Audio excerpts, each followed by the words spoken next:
This story isn't one I'd planned to tell. I used to be a professional swimmer dedicated to reaching the Olympics. My life was lanes, blue tiles, and the pursuit of perfection.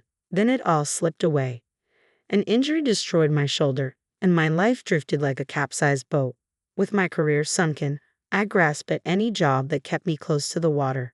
Eventually, a company called Fjord Explorations reached out, thanks to an old coach of mine involved in their deep sea projects. My task? Pilot a one-person submersible down the dark Norwegian Trench, a project designed to make deep-sea travel accessible to anyone willing to dive into the unknown. The sub was a metal orb barely big enough to fit a person standing up, complete with cameras and a control panel. It was claustrophobic, and though I was excited, I also felt a dark current of dread beneath my anticipation. There was no way I could have prepared for what awaited me below. The journey started with a jolt as the pod began to descend, plunging through layers of shifting blues, each shade darker and deeper than the last. 50 meters. I could still see hints of the sun piercing through, glinting off kelp forests swaying in the currents. 100 meters. Shadows crept in, transforming the water into a navy blur. The pressure began to weigh on the metal walls, whispering its strength as my view faded into a haunting twilight. 200 meters. I could sense the heaviness of the ocean pressing around me. Straighting shapes drifted by, mere shadows barely caught in the failing light. 300 meters. The pod's lights flickered on, casting eerie beams that cut through the silence. The ocean swallowed the light, leaving me alone in a world of ink-black waters. I couldn't shake the feeling that I was being watched. By the time I reached 700 meters, the world outside had grown beyond anything I could recognize. Lights from the pod revealed hulking shapes, ancient shipwrecks, vessels swallowed whole by the sea decades ago. Massive rusted hulls and broken masts lay abandoned in the sand, their edges softened by blankets of barnacles. I realized these were World War II ships, an eerie underwater graveyard forgotten by time. That's when I first saw them, giant, shadowy figures gliding through the water, their massive bodies coiling around the wreckage. And then she appeared, floating just outside the porthole, her face hauntingly beautiful yet cold, eyes empty like dark voids. She was part human, part creature, with long hair that floated in the water as though it had a life of its own. She gazed at me with an intensity that froze me in place, as if her very stare could bind me to the abyss. Around her, shadows seemed to thicken, writhing into monstrous shapes as though she were summoning them. My heart pounded as words began to echo in my mind, broken and disjointed. Her voice was like a churning current. Revenge. For. Thou. Sand. Ships. Chemicals. You. Drowned. Us. With. I was paralyzed, the meaning hitting me like a wave. She was angry, something old and vengeful, something that remembered. I tried to radio control, but static was all I heard. Panic gnawed at my thoughts. The submersible shuddered, a sudden impact nearly cracking the glass. The sound echoed through the pod, a deep, mournful groan as if the ocean itself resented me. And then she was right there, her hands pressing against the glass. I tried to pull back, but there was nowhere to go. Her fingers phased through the glass like it wasn't even there, reaching toward me. Her touch was icy, stronger than anything I'd felt, her grip crushing my wrist, pain splintering up my arm. My vision dimmed, and I lost all sense of time. The last thing I saw was her empty, accusing eyes as the darkness closed in. When I opened my eyes, I was lying on a cot under the buzzing fluorescent lights of Fjord Exploration's office. 2 HR officials were staring down at me, their expressions skeptical, as if they were expecting a different version of events. My wrist throbbed, the skin bruised and swollen, a vivid reminder of what I'd just experienced. The woman in HR cleared her throat, telling me they'd lost the pod's footage just before I hit 300 meters. What about the pressure sensors? I asked. The impact. It was likely a panic attack, the other HR official replied dismissively. You may have blacked out from the stress.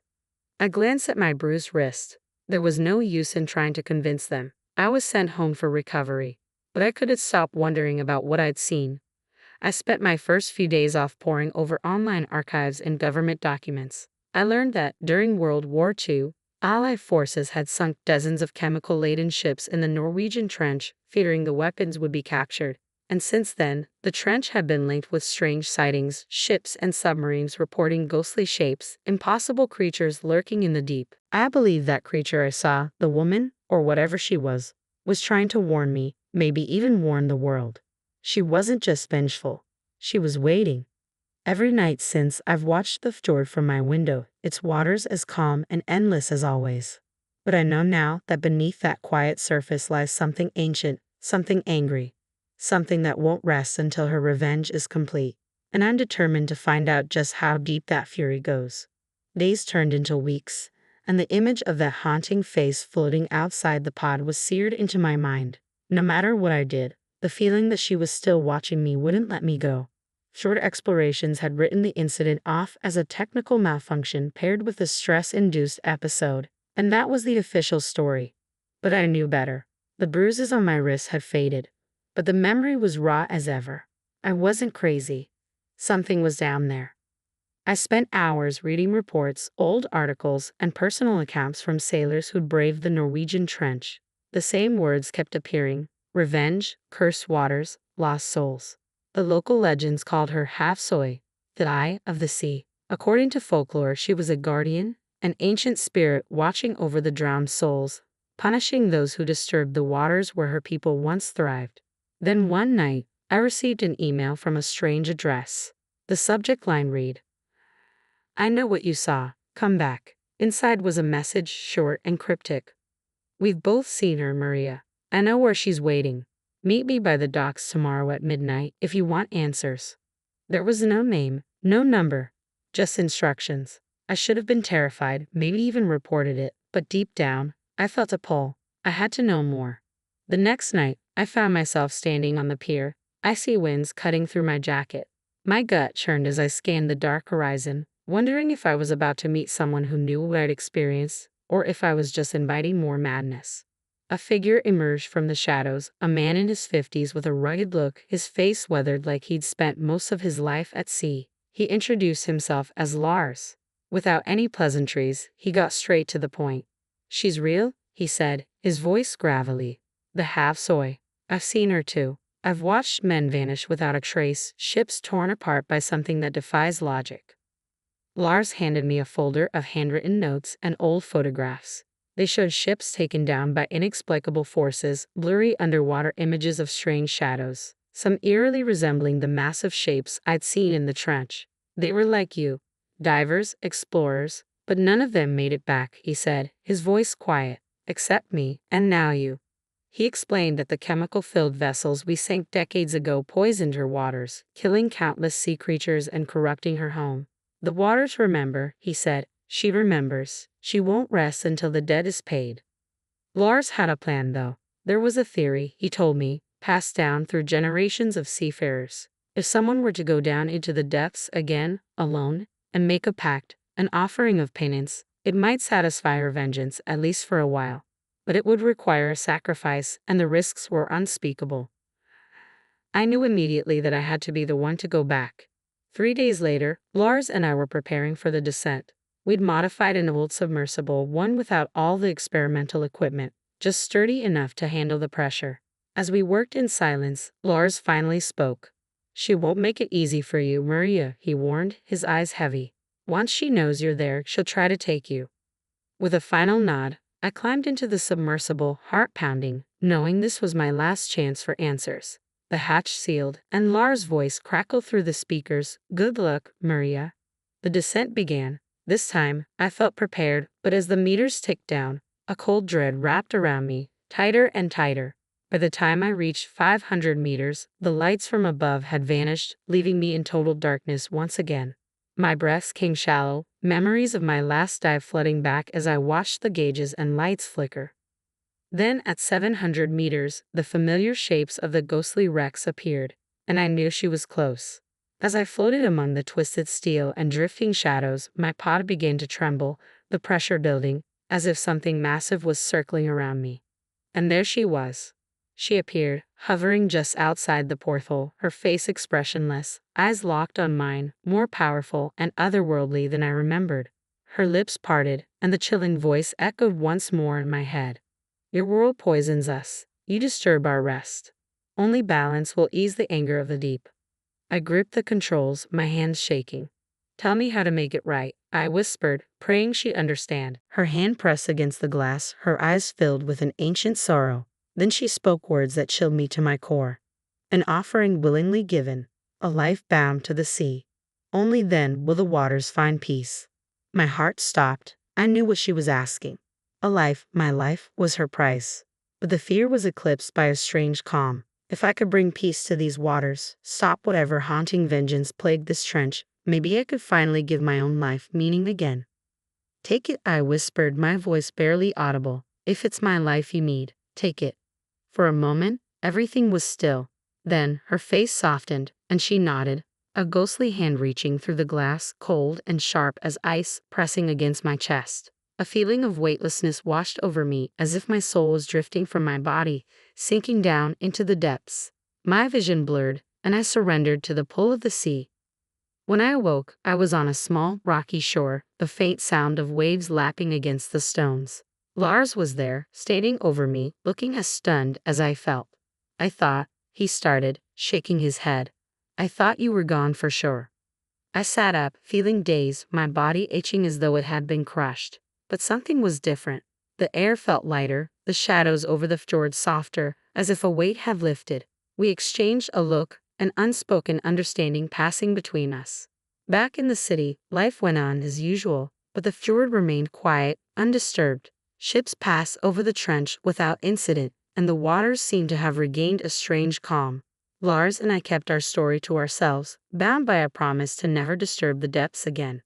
But at night, when I sit by the fjord and look into its dark, glassy waters, I can feel her presence, a whisper of a memory, a life forever bound to the sea, watching over the balance, a silent guardian of the depths.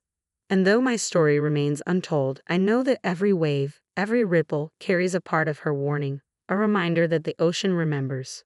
The nights that followed were strange. Whenever I returned to the fjord, I felt an odd pull, as though an invisible tether connected me to the waters. It wasn't just memory, it was a presence. At first, I chalked it up to the trauma, something to deal with and move past. But it became more frequent, growing stronger each time I visited. It was as if the depths had left their mark on me, a reminder that I'd crossed the line and was no longer just a spectator. The quiet murmur of the water seemed to pulse with a message, like the currents themselves whispered.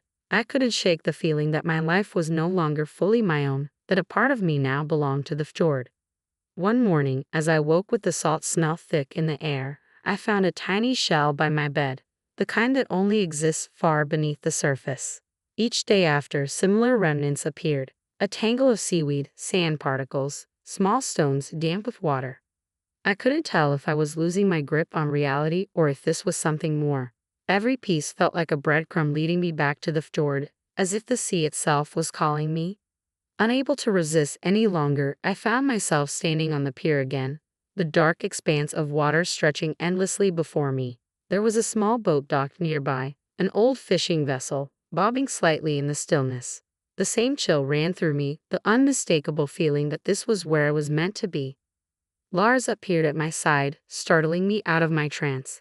His face was solemn, his eyes shadowed by something that almost looked like pity. "You feel it, don't you?" he asked, his voice barely a whisper. I nodded, not trusting myself to speak. He sighed, his gaze drifting to the water. "The fjord doesn't let go once it's claimed you," he murmured. "You made a bargain, but bargains with the sea are never so simple. There's always a price." "Then I have to go back," I said, the realization settling like a stone in my stomach. "She's still waiting. She's not done with me." Lars didn't try to stop me. He only handed me a flashlight and an oxygen tank, nodding grimly as I stepped onto the boat. "If you're called back, there's no escaping it," he said, almost to himself. "Just be careful, Maria." As I reached the center of the fjord, the wind stilled, the water an eerie mirror reflecting the starless sky. I knew the dive wouldn't be like before. There was no pod, no machinery between me and the depths. This time, I would face the abyss alone, one final act of surrender. With a deep breath, I secured my gear and slipped into the water. The cold was immediate, sharp, and biting, sinking into my bones. I descended slowly, each stroke taking me farther into the darkness, away from the surface and any hope of return. As I reached what must have been the deepest part, a soft, otherworldly glow surrounded me. The figure of the Havsoy appeared, her form clearer than before. Her gaze was softer now, almost sorrowful. She reached out, her hand hovering just in front of me. "Welcome back," she whispered, her voice resonating through the water, filling my mind. "You have returned. Willing." I nodded, letting go of the last fragments of fear. "I'm ready. Whatever you need, I'm here." She placed her hand over my heart, and a warmth spread through my chest, a strange comfort amidst the darkness. The waters around us began to stir, currents swirling as if alive, binding me to her presence. I felt the weight of the ocean, the lives it had claimed, the souls it held, merging with my own. "You are bound now," she whispered, her words like a lullaby. "A keeper of secrets, a voice for the lost. The fjord will remember you, and you will remember it. Always." As her hand lifted, I felt an overwhelming peace, an acceptance that I was part of something eternal. I was no longer Maria, not entirely. I was a guardian of the trench, a spirit of the depths, my life entwined with the sea. Since that night, no one has seen me. Lars tells my story in whispers to those who ask, a tale of a diver who went too deep and became one with the fjord. He says that sometimes, in the dead of night, you can see a figure standing on the water's edge, watching, protecting. They call her the Watcher of the Fjord, a guardian spirit bound to the depths. And sometimes, in the quiet ripples of the water, you can hear her voice, soft and clear, reminding those who dare approach. The ocean remembers.